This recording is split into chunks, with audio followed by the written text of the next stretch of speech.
ሌላው application of biology in food security ባዮሎጂን አሁንም አፕላይ የምናደርገው የት ነው? ፉድ ሴኩሪቲ ላይ ማለት ነው።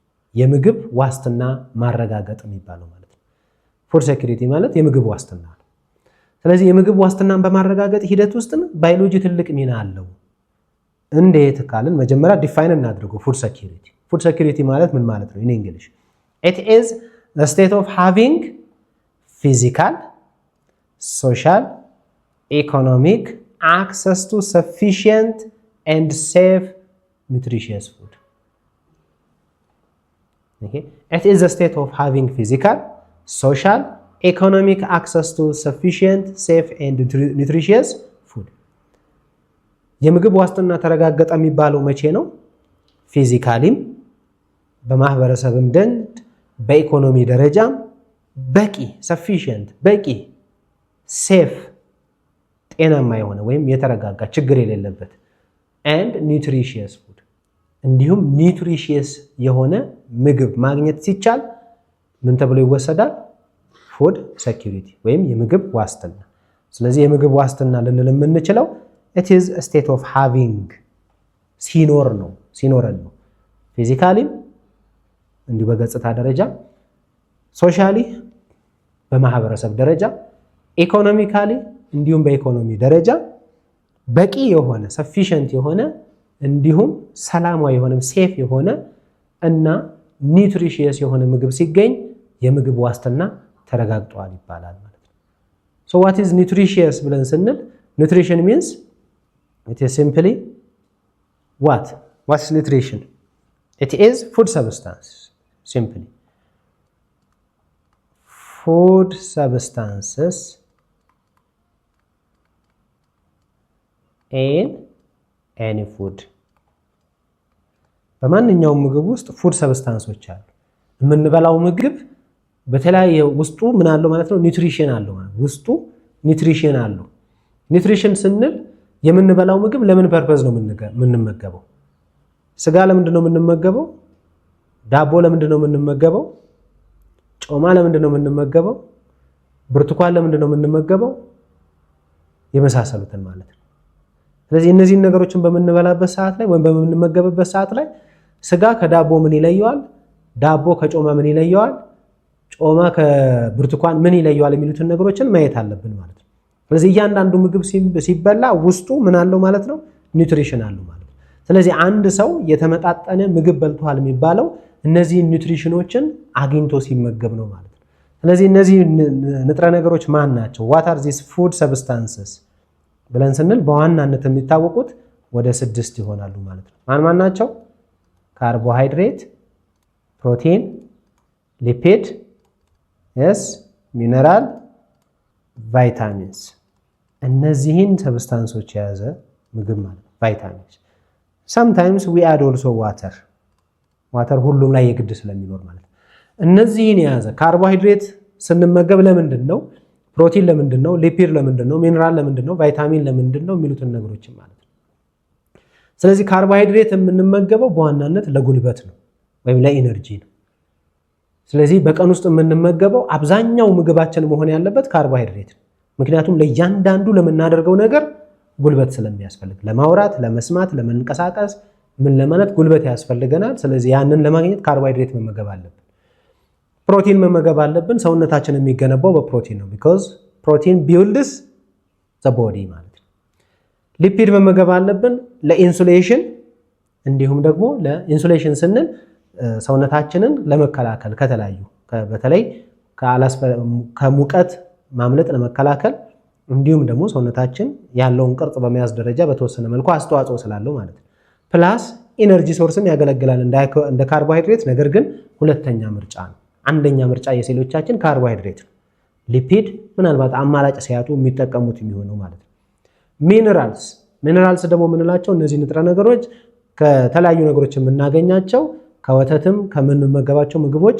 ሚነራል ደግሞ ምንድነው ዋና ስራቸው? ሰውነታችንን ስር ያሉ ነገሮችን ሬጉሌት በማድረግ በማረጋጋት ማለት ነው፣ ያረጋጋሉ። ከዛ በተጨማሪ ቫይታሚንስ ደግሞ ስንል በዋናነት በሽታን ከመከላከል አንጻር የሚሰጧቸው ጥቅሞች ማለት ነው። ስለዚህ አንድ ሰው በቀን ውስጥ እነዚህ ምግቦችን እያገኘ የሚሄድ ከሆነ ኒውትሪሺየስ ምግብ ተመግቧል ብለን ማለት እንችላለን ማለት ነው።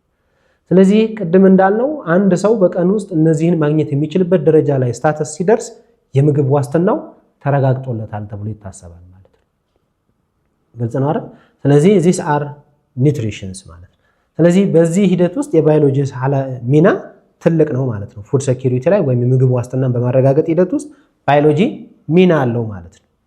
So biologists play a vital role in producing high quality crops and develop new products that can combat malnutrition ማለት ነው። ስለዚህ ምንድነው አሁን የባዮሎጂስቶች ስራ ማለት ነው? የባዮሎጂስቶች ስራ they play vital role in producing high quality staples crops and develop new products that can combat malnutrition። ስለዚህ የባዮሎጂስቶቹ ስራ ምንድነው ማለት ነው? በጣም ሃይ ኳሊቲ ያላቸውን ክሮፖች ወይም ምርቶችን ማምረት ነው። ክሮፕስ ስንል ተክሎችን እንደማለት ነው። በጣም ሃይ ኳሊቲ ያላቸውን ተክሎችን በማድረግ ደረጃ ስራ ይሰራሉ። ፕሮዲዩሲንግ ሃይ ኳሊቲ። ይህም ማለት ምን ማለት ነው? ጤፍ ሲባል አሁን ምሳሌ እንደኛ ሀገር ነጭ ጤፍ ይባላል፣ ቀይ ጤፍ ይባላል፣ የምናምን ጤፍ እንዲህ ይባላል አይደል? ስንዴ ሲባልም የተለያየ አይነት ስንዴ አለ። ገብስ ሲባልም የተለያየ አይነት ገብስ አለ። ስለዚህ እያንዳንዱን በምናይበት ሳለ የተለያየ ዘሮች አላቸው። እንስሳት ላይ ደግሞ ስንመጣ ምሳሌ ዶሮ ሲባል የፈረንጅ ዶሮ፣ የሀበሻ ዶሮ ምናምን የምንለው አለን አይደለም? እንቁላል እንኳን ስንገዛ የሀበሻ እንቁላል፣ የፈረንጅ እንቁላል እያለን እንገዛለን።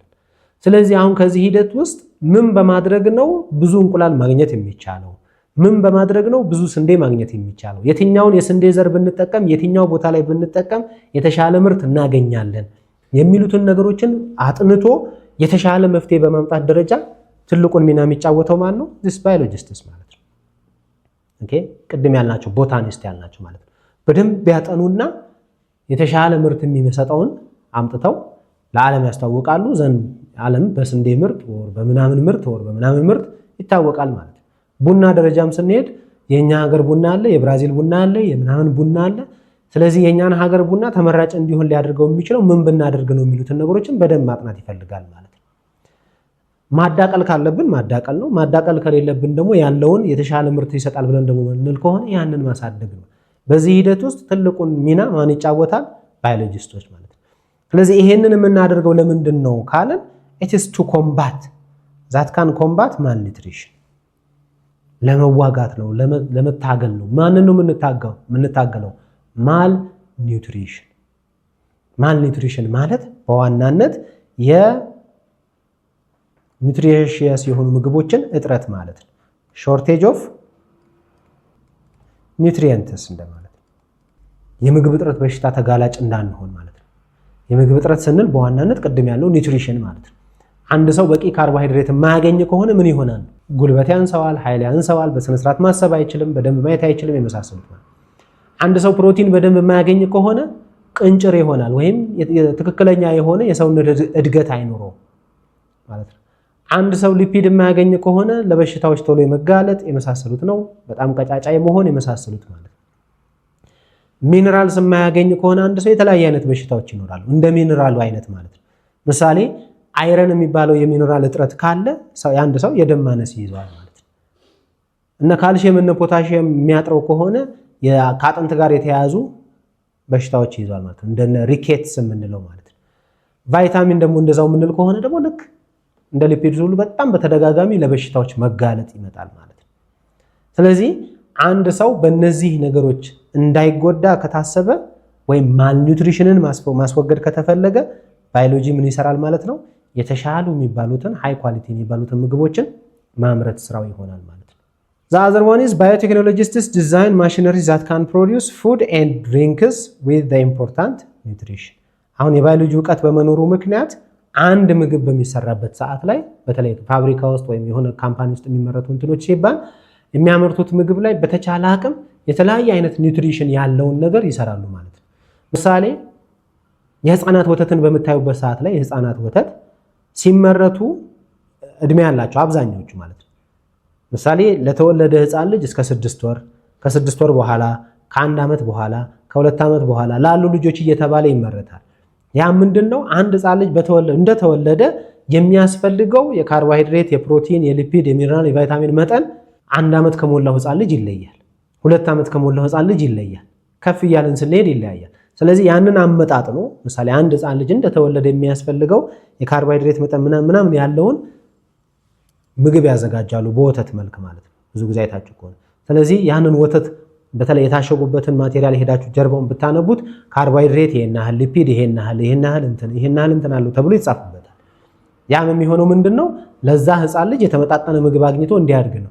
ይሄ የሚሆነው ብዙ ጊዜ ያው የእናት ጡት ወተት በቂ አይሆንም ተብሎ በሚታሰብበት ሰዓት ላይ ነው። እስከ 6 ወር ግን ከእናት ጡት ወተት የተሻለ ምንም አይነት ምግብ የለም ተብሎ ነው የሚወሰደው ማለት ነው።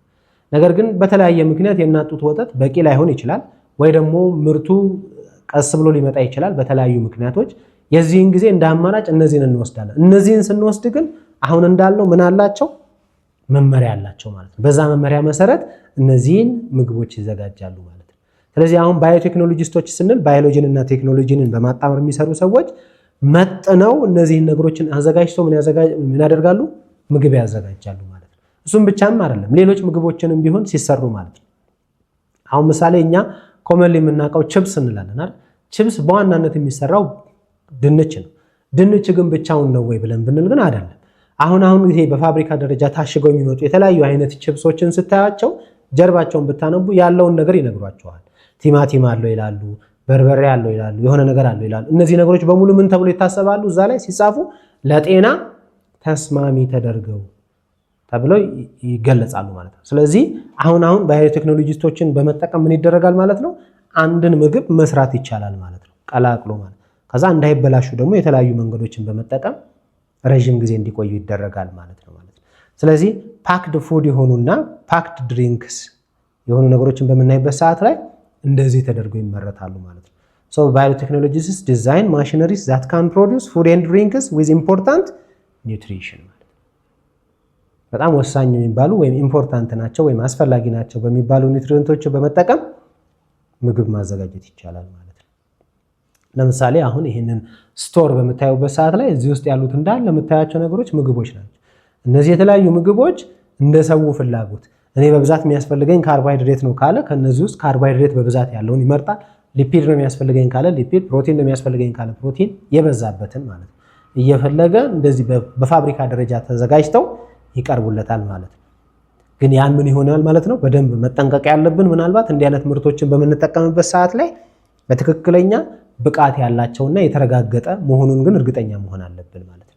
ምክንያቱም አንዳንድ ጊዜ ሰዎች ይሄንን ከማየት ቤት ውስጥም በራሳቸው አዘጋጅተውት ሊሸጡ ይችላሉና ያን ግን ጥንቃቄ ይፈልጋል ማለት ነው። በትክክል እንዲህ አይነት ነገሮችን የምንጠቀም ከሆነ ፍቃድ ያለው ተቋም መሆኑን እርግጠኛ መሆን ይጠበቅብናል። ምክንያቱም የታሸገው ሁሉ ትክክል ነው ማለትም እንዳልሆነ ግን በዚሁ አግባብ እንድታዩት እንፈልጋለን ማለት ነው።